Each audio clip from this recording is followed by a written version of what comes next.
تمہارے جیسی کنڈیشن ہے جن لوگوں کی، ان کے لیے دعا کرو. جیسے شادی نہیں ہو رہی، اس طرح کئی لڑکیاں بیٹھی ہیں اپنے گھروں میں، ان کی شادی نہیں ہو رہی ہے، ٹھیک ہے، ان کے لیے دعا کرو. تمہیں لگتا ہے کہ تم پہ جادو ہے، تعویذ دھاگا یا کچھ بھی ہے جس کی وجہ سے تمہارا کوئی کام نہیں بن رہا، دعا کرو. رزق کے دوسروں کی رزق کی آسانی کے لیے دعا کرو کہ میرے جیسے جتنے ان مشکل حالات میں ہیں، اللہ تعالیٰ ان سب کے لیے آسانیاں کرے. ایسے تمام لوگوں کے لیے تم نے دعا کرنی ہے. انہوں نے کہا ٹھیک ہے، میں یہ بھی کروں گی. اور کہا کہ دعا کے بعد یہ بھی کہنا ہے کہ یا اللہ میں سب کچھ تیرے سپرد کرتی ہوں، تو سب کچھ آسان کرنے والا ہے. تیسری چیز جو انہوں نے بتائی وہ یہ تھی کہ اپنے لیے ایسے اوقات تلاش کرو جن میں دعاؤں کی قبولیت کا کہا گیا، جیسے کہ سفر، بارش، جمعہ کے دن.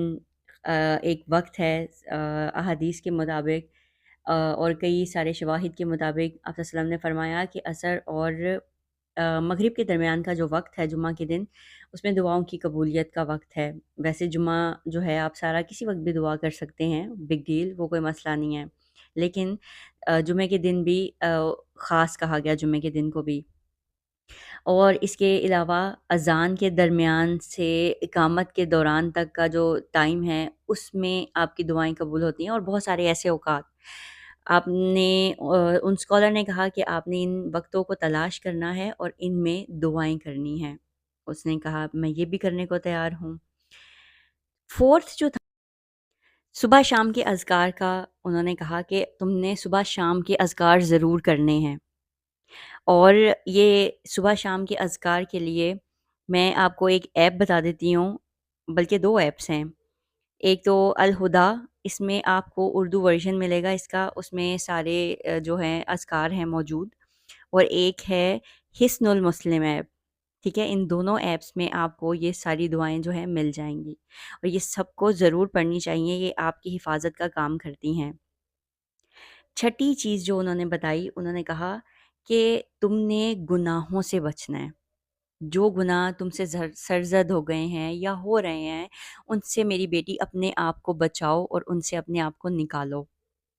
کسی کی ریگولر مدد کرو، کوئی ایسا انسان ڈھونڈو، کوئی ایسا شخص ڈھونڈو جس کو کوئی مسئلہ ہے، کوئی تکلیف ہے، اس کے لیے آسانی کرو. اگر کسی کو مدد چاہیے اس کی مدد کرو. کسی کوئی بے روزگار ڈھونڈو، اور اسپیشلی ایسے شخص کو ڈھونڈو جو علم کا جو ہے وہ کام کر رہا ہو، علم سے ریلیٹڈ، اور اس کی مدد کرو.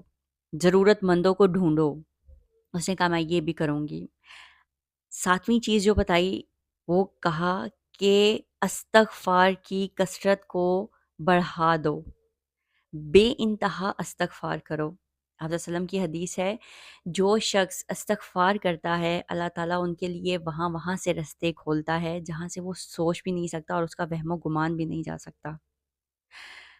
نمبر 9 انہوں نے کہا کہ میرے سے وعدہ کرو کہ جب تمہیں بہت شدید قسم کی مایوسی ہوگی نا، اور تم یہ کہو کہ کاش میرے ساتھ یہ نہ ہوا ہوتا، یا کاش میرے ساتھ ہی ایسا کیوں ہو رہا ہے، سب اچھا ہو، کاش میرے ساتھ سب صحیح ہو جائے، اور اس ٹائپ کی اگر سوچ آئے اور شیطان تم پر حاوی ہونے کی کوشش کرے، تو تم نے یہ کہنا ہے یا حیو یا قیوم برحمتک استغیث.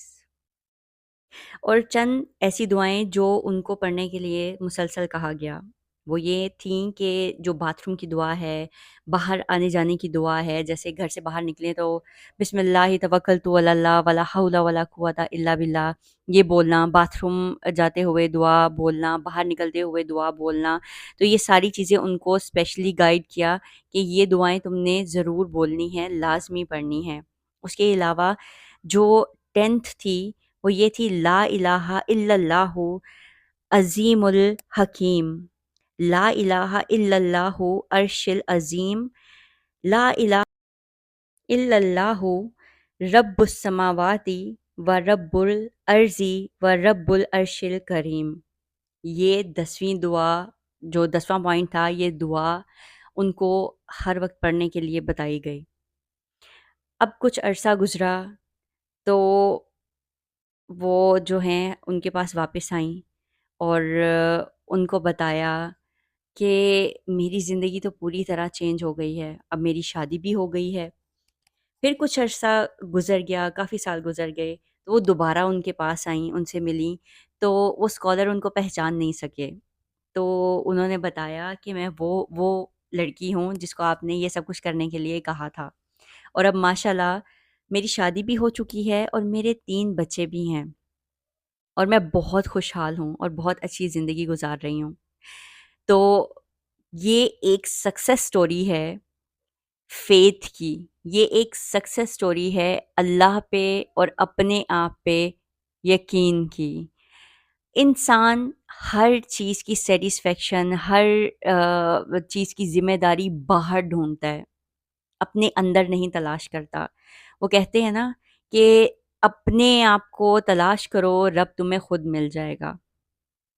اپنے آپ کو تلاش کرنا مطلب آپ اللہ کے اتنے قریب چلے جاتے ہیں کہ آپ کو پھر باہر کی دنیا کی ویلیڈیشن یا سیٹسفیکشنز نہیں چاہیے ہوتی، آپ کے لیے اللہ کافی ہے، اور اللہ پھر آپ کے لیے ایسے ایسے رستے کھول دیتا ہے جو آپ نے کبھی امیجن بھی نہیں کیے ہوتے۔ اب یہ کئی سال تک ایسے ہی بیٹھی رہیں، ان کی شادی بھی نہیں ہو رہی تھی، اپنی زندگی میں پوری طرح سے سٹکڈ تھیں، ان کو لگتا تھا کہ ان پہ جادو ہے، جادو ہے، جادو ہے، لیکن چند ایسے نیکی کے کام جو سب مسلمانوں کو کرنے چاہیے لیکن ہم کرتے نہیں ہیں۔ بس ہم چاہتے ہیں کہ کوئی شارٹ کٹ ملے اور ہمارے سارے مسئلے مسائل حل ہو جائیں۔ جی نہیں، ایسا کبھی نہیں ہو سکتا۔ ہمیشہ آپ کو ورک کرنا پڑے گا۔ اگر آپ اپنی لائف کو بہتر بنانا چاہتے ہیں تو آپ کو ہی ورک کرنا پڑتا ہے۔